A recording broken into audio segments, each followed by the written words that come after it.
Hello everyone. Horror tales YouTube channel पर आपका स्वागत है।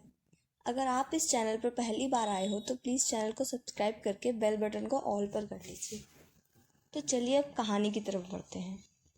आज जो कहानी मैं आपके लिए लेकर आई हूँ वो मुझे मेरे एक दोस्त ने सुनाई थी। तो आगे की कहानी अब मैं आपको उसी के पॉइंट ऑफ व्यू से सुनाऊंगी। मेरा नाम विश्वजीत है और मैं उत्तराखंड के एक गाँव से बिलोंग करता हूँ। वैसे तो मैं दिल्ली में रहता हूँ पर अक्सर मैं अपने गाँव भी जाता रहता हूँ। मेरी नानी का घर भी उत्तराखंड में ही है और मेरे यहाँ बहुत सारे दोस्त हैं, इसलिए मुझे यहाँ पर आना बहुत पसंद है। मैं अपनी स्कूल की छुट्टियों में यहाँ आता हूँ। तो यह बात उस समय की है जब मैं अपनी 10th की छुट्टियों में अपनी नानी के घर पर आया हुआ था। उनके गांव में एक घर है जिसे बेहद ही डरावना समझा जाता था और आज तक तो जो भी उस घर में गया था वो या तो पागल हो गया या फिर वो अब इस दुनिया में ही नहीं है। दरअसल वह घर दो गांव के बीच की सीमा पर बना हुआ था। वह घर बिल्कुल खंडहर था। उसकी एक बेसमेंट थी जिसके अंदर जाने के लिए 7 सीढ़ियां थी। हर कोई उस जगह पर जाने से डरता था। वहां कोई दिन के समय भी नहीं जाया करता था। एक दिन मैं और मेरा दोस्त हारून और कुणाल तथा मेरा बड़ा भाई हम सब मिलकर बातें कर रहे थे। बातें करते करते पता ही नहीं चला कि कब टॉपिक भूत प्रेतों पर आ गया। हम लोगों ने मिलकर भैया से पूछा कि उस घर को भूतिया क्यों माना जाता है। तब उन्होंने हमें उस घर से रिलेटेड एक कहानी सुनाई थी जो बहुत पुरानी है। दरअसल एक बार एक लड़की करीब रात के 9 बजे शहर से लौट रही थी। उसे काफ़ी लेट हो गया था क्योंकि गांव में तो अंधेरा होते ही गलियां सुनसान हो जाती हैं। इसलिए रात के 9 बजे भी ऐसा फील हो रहा था जैसे आधी रात हो चुकी है। उस समय वह लड़की बिल्कुल अकेले उस रास्ते से गुजर रही थी। तभी कुछ लोगों की नज़र उस पर पड़ी। वह लगभग 3 लोग थे जो आसपास के गांवों में छोटी मोटी चोरियां करते थे। उन लोगों के इरादे उस लड़की के लिए ठीक नहीं थे।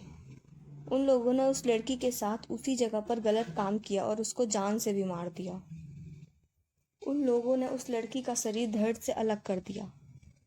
यह घटना उसी बेसमेंट में हुई थी। कुछ दिनों बाद गांव वालों को उस लड़की की लाश बहुत बुरी हालत में मिली।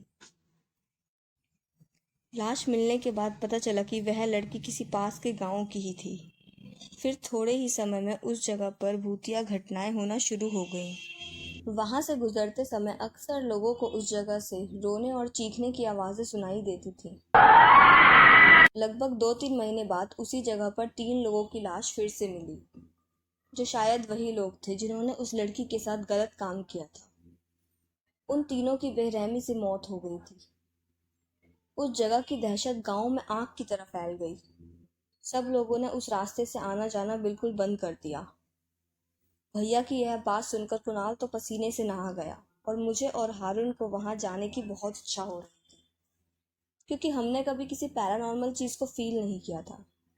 पर शायद यही गलती हमने की। हमें वहां नहीं जाना चाहिए था। एक दिन हम तीनों ने वहां जाने के लिए प्लान बनाया। कुणाल ने कहा कि भाई मैं तो नहीं जाने वाला, मेरी बात मानो तो तुम लोग भी मत जाओ। पर हम लोग उल्टा उससे ही डरपोक कहने लगे। हम दोनों ने उसे वहां जाने के लिए राजी कर लिया। फिर अगले दिन हम लोग रात के समय वहां जाने के लिए चुपके से निकले। घरों में सभी लोग सो चुके थे। हर जगह बिल्कुल सुनसान थी। रोडों पर केवल कुत्तों की आवाज थी। वह जगह बिल्कुल खंडहर थी। इंसान तो दूर की बात है, वहां हमें कोई जानवर भी नजर नहीं आ रहा था। उस जगह पहुंचते ही कुणाल ने बोला कि चलो यहाँ से चलते हैं, मुझे डर लग रहा है। हम लोगों ने उससे बोला कि पागल हो क्या, इतनी दूर आए हैं तो ऐसे ही चले जाएंगे, एक बार अंदर चलकर तो देखें। हम लोग अंदर जाने लगे। जब हम लोग अंदर गए तो हमने देखा कि वह जगह पूरी तरह से टूटी हुई थी।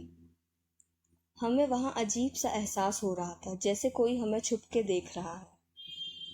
फिर हमारी नज़र उस बेसमेंट की तरफ जाने वाली सीढ़ियों पर पड़ी। हम लोग उस तरफ बढ़ने लगे। हम लोग वह सीढ़ियाँ उतर ही रहे थे, तभी हारून के ऊपर कुछ बूंदें पड़ी। मैं उसके पीछे ही था तो मैंने उसके ऊपर टॉर्च की रोशनी डाली तो हम सबके होश उड़ गए, क्योंकि वह खून था। तभी हमने रोशनी को ऊपर मारा तो देखा कि एक लड़की का कटा हुआ सर वहां पर लटक रहा था और उसकी नज़र हमारी तरफ थी। हमें देखकर वह अचानक से उस लड़की के सर ने रोना शुरू कर दिया। चारों तरफ यह आवाज़ गूंजने लगी। हम लोगों के पैर वहीं पर जम गए थे। तभी अचानक से हमारी नज़र सामने की तरफ गई। वहां हमने देखा कि उस लड़की का धड़ जो चलकर हमारी तरफ आ रहा था। उस पूरी जगह पर सिर्फ रोने की आवाज़ गूंज रही थी। यह देखकर हमारा शरीर पसीना पसीना हो गया। हमने वहां से भागना शुरू कर दिया। भागते भागते भी हमें एहसास हो रहा था जैसे कोई हमारे पीछे आ रहा है, लेकिन हम लोग पीछे मुड़कर देखना नहीं चाहते थे या हमारे अंदर पीछे मुड़ने की हिम्मत ही नहीं थी। भागते भागते हम लोग अपने घर पहुंचे। घर में किसी को भी यह बात नहीं पता थी और सब लोग सो रहे थे। हम लोग चुपचाप जाकर अपने अपने कमरों में सो गए। मुझे बिल्कुल नींद नहीं आई। पूरी रात मुझे यही एहसास हो रहा था जैसे कोई मेरे आसपास है।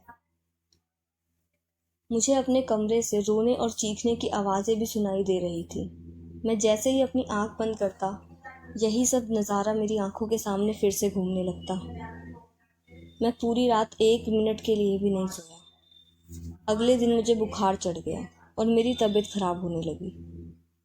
लगभग 1 हफ्ते में ही मेरी तबीयत बहुत ज़्यादा खराब हो गई। लगभग 1 हफ्ते में ही मेरा वज़न बहुत ज़्यादा घट गया। मेरे नाना नानी बहुत ही परेशान हो गए और मुझ पर दवाइयों का तो जैसे कोई असर ही नहीं हो रहा था। वहाँ मेरे दोस्तों का भी यही हाल था। तब मेरे नाना नानी मुझे एक पंडित के पास लेकर गए जो हनुमान मंदिर के बहुत बड़े पुजारी थे। उन्होंने मुझे बिठाकर कुछ पूजा पाठ किया और मेरे हाथ पर धागा बांधा। उन्होंने मुझसे कहा कि यह धागा 1 साल तक तो बिल्कुल मत उतारना। इस पूजा के 2 दिन बाद से ही मेरी हालत में सुधार आ गया और अब मैं बिल्कुल ठीक हूँ। पर जब भी आज मैं उस रात को याद करता हूँ तो मेरी रूह कांप जाती है।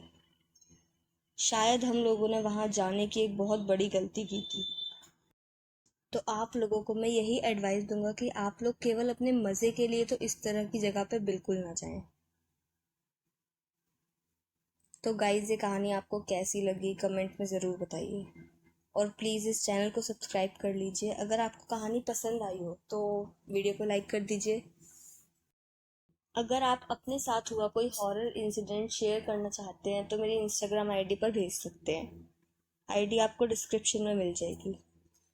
सो thanks for watching. Bye bye everyone.